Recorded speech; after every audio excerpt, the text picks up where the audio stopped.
Така добре. Добре.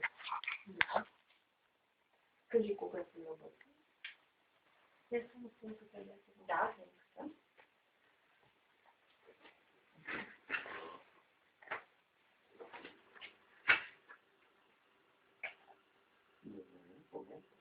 Така, камерата. Добре. Камерата работи. Имате да изписане. И така да ми изпишете да изписане. Ревента, Талдрова, Стоянова. Стоянова, от Стоянова, град Варна. Госпожа Стоянова, това е майка ви. Да. Тук е млада, а сега е колко? 83 годишна в момента. 83 Болна адвокат, на неволов, Таня Крадушка, разсъдях аз при нея, как се бърна обядно, заради вашето извине. И наставих самичката от съседна на след нас се гледам. Не искам да я притесняваме, да я снимаме как е станала жертва на измама, но не искам да я притеснявам. Не бива да я притесняваме, тя е счупена ребро в момента. Аз трябва да кажа, тук не съм пращала прокуратура, а искаме документи на нещо, вече ще спасяват. Не. Добре, кажете ми, толкова често се прещат измами с мозък. Толкова често някой кара възрастен човек да се изпише да се. Въпросът е, като открихте грешките на нотариуса в Плевен и като написахте на прокуратурата тези грешки на Плевен, какъв е резултатът след 3 годишната ви молба да се възстанови една справедливост? Защото са ви отнесли 3 декара гори и 50 декара земеделски гори. Аз не съм написала на прокуратурата още преди 10 години тези неща, тъй като не ги знаех. В края на 14-та година написах. Пак е доста време. И тогава получихме само един отговор. Материалните актове на нотариуса на 007 от Плевен са истински документи и отразяват волята на лицето. Имаше вариант на изграждане. Те са истински документи, ние изобщо не оспорваме, че са истински и им пишем. Те трябва да бъдат истински документи, за да може да се потърси отговорност от нотариуса, който ги съставил за съдържанието. В случая твърдим, че невярно пишем по точки. Това не отговаря на обективната действителност. И при описанието на имотите, и при установяването на праводателя като собственик. Имате едно писмо от Върховна административна прокуратура. В което те пишат на районната прокуратура в Плевен, че трябва да образуват и да разследват документна измама, извършена от въпросния нотариус. Все пак това е преглед на законността, на реда по законност. И след като една компетентна прокуратура е съзряла, че може това да се разследва, започнали ли са това да правят в Плевенската прокуратура? Първо не бих казала, че те са казали, че са установили нещо и са забелязали нещо във Върховна административна. Те са написали само, че са получили сигнал с твърдения, мои твърдения, за документно престъпление. Документна измама е друго, а документно престъпление е по-сериозно. Документна измама може да завърши гражданин, а пък документно престъпление е само длъжностни лица и това е наистина.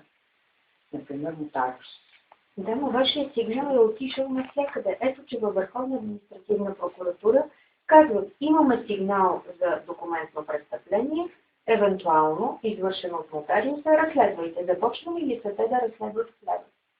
Твърдят, че са започнали. По телефона ми казаха в деловодството, да, при нас е сигнала за документното престъпление на нотариус Иванов. О, казах, благодаря. След това изпратене в областна дирекция на МВР, отдел противодействие на икономическата престъпност. Нещо такова беше. Дадоха ми телефон, обадих се там на този, който се занимаваше, не знам точно ранка. И какво ви отговори? Той ми каза, че няма такъв сигнал при него за документно престъпление на нотариуса, но има един сигнал за ново обстоятелство по досъдебно производство 29-24 от 13 година. И казвам, как така този сигнал по ДП от 13 година, аз съм го изпратила наистина до районна прокуратура, но той си е по едно друго към досъдебно производство, което има прокурор, друг прокурор. казва се вика Небета Маркович. Която сега си прави отвод. Да, в момента си прави отвод. Като той е попаднал, викам при вас този сигнал, той трябваше да отиде, викам при прокурор Маркович. Той човека казва, не знам, това ми дадоха да разследвам. След около месец викат майка ми на разпит. Питате за пълномощник. Аз го по телефона, че ще питат за пълномощник. Тук му беше съвсем отпаднала и аз му казах, майка ми в такова състояние, че въобще не може да се яви. Това не е. Ако има нещо, аз ще ева и ще отговарям. Явих се на 9 март и що да видя. От Плевени ми изпратили въпроси. Майка ми продавала ли е земята си? Къде е това пълномощно да го видят? Да представим оригинал? Викам, то тия неща, викам, са въпроси, които ги задават от 3 години, викам вече. То си има образовано до съдебно производство, друго, с друг прокурор. Защо? Викам, този прокурор Фердинандов дублира, викам, разследването на Маркович, човешката си. А всъщност те трябва да питат не за пълномощното, а да питат нотариуса. За документите, които е прегледал нотариуса и установил, че са изрядни, за тях трябваше мен да питат. И викам, защо мен никой не ме пита за нищо? Айде да се обадим, викам, на прокурор Фердинандов. Обадихме се от деловодството в Плевен, в районна прокуратура, и те бяха така добри да дадат телефона на самия прокурор, което аз също. И се обадихме, там бяха полицаи, се обадих, аз лично не питах, нали, какво става тук, питат ме на такива неща, които са ме питали преди. Не, те са питали майка ми. Само преди 3 години, те трябва да изяснени тези факти. И какво ви отговори прокурор Фердинандов? Ами, той ми каза, че аз съм подала същия сигнал, какъвто и преди 3 години. Същия казах, нали, пак сте получили писмо, че за документно престъпление, това е друго, викам, документно престъпление на нотариус Иванов. А пък тогава бях подала, викам, един сигнал преди 3 години за измама, викам, от пълномощник, защото тогава, викам, още нямах достъп да видя документите от нотариалната кантора, като ги получих, викам, година и половина по-късно. Тогава, викам, писах, сигнал ни обиколи няколко институции, докато пристигна, викам, в районната прокуратура. И какво стана? После не знам. Имате чувството, че случил се заплача, че случай е тръгнал към улица Базиса. Не съм съвсем сигурна, защото аз продължавам да им пиша полека, то не става бързо. Ами вие си продължавате, но порочният кръг вече ви е завъртял. Щом ви разпитват за неща, които преди 3 години са ви питали, това не е ли една спирала? Движение в кръг. Тия неща, които питат майка ми, защото аз отговарям вече вместо нея, аз не казах нищо по това въпрос, казах нищо. Няма никакво значение. Майка ми дали е продавала, какво е, що е. Тия неща са изяснени. Сега говорим за нотариус Иванов, ако има някакви въпроси за него, нали, задайте ми. Вика, няма това си никакъв, само за пълномощника. Не искат прокурорите да питат за нотариус Иван Иванов. От Плевен. Повече не искат. Един път са го питали и е казал, че тези документи са изрядни и са му били представени в оригинал, с изключение на пълномощника. А това не е така. Не точно така. Той знае, че не е така, но понеже има правото да казва каквото му е удобно да каже, по закон никой не може да го обвини, че е свидетелство, лъжи свидетелство, защото ако каже истината, ще обвини себе си в престъпления. Законът наистина позволява, аз по-рано го знаех това, позволява на свидетеля да не говори против себе си.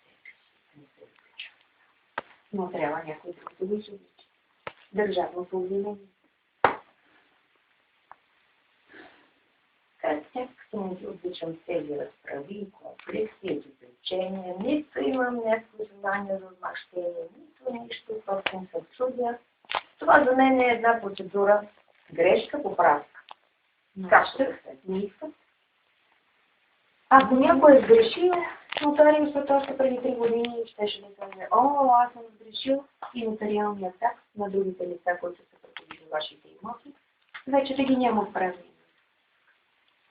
Нотариусът да каже, аз съм сгрешил. Ами да, нали така вие казвате? Аз съм сгрешил. Напишам се. Госпожо, възможно е. Да съм сгрешил. Грешки да пускат всички. Да си я поправи. Надявам се на благоприятен изход. Желая се до сега обаче не го отнемем.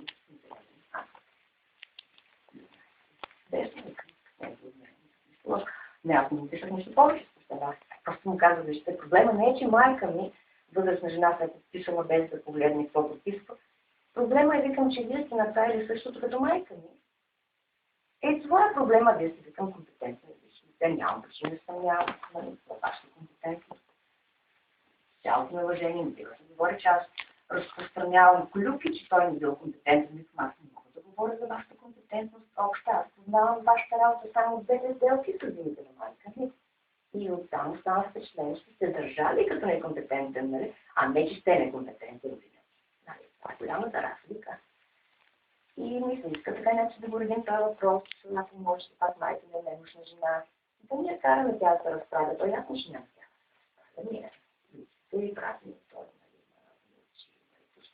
нали, ние ще вземем в тази работа, пари ще хвърляме колкото трябват, но не се искаш и нотариус, айде да речем, то няма да помогне, поне прокуратурата малко да помогнеш.